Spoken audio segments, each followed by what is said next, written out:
Welcome to the Banker Lamp. Please enjoy the video. You start by opening your iMovie project and importing both the camera footage and the separate audio track, if you have one.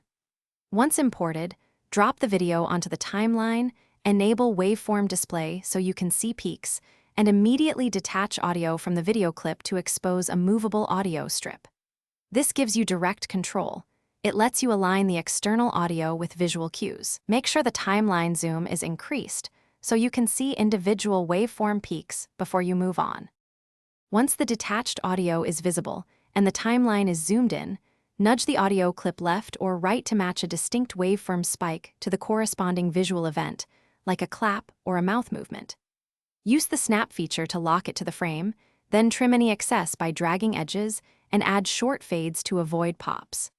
If levels differ, use the clip volume slider and the audio adjust tools to balance voice versus room tone. This keeps things natural and consistent across edits.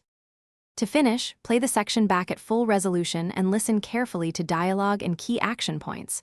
Watch for slight delays over several seconds.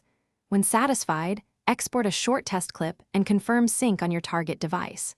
If you notice drift, check that both files share the same frame rate and sample rate. If not, convert the audio or replace it.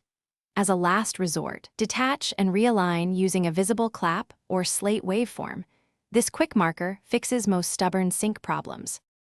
Thanks for watching. If this was helpful, leave a like and consider subscribing. See you next time.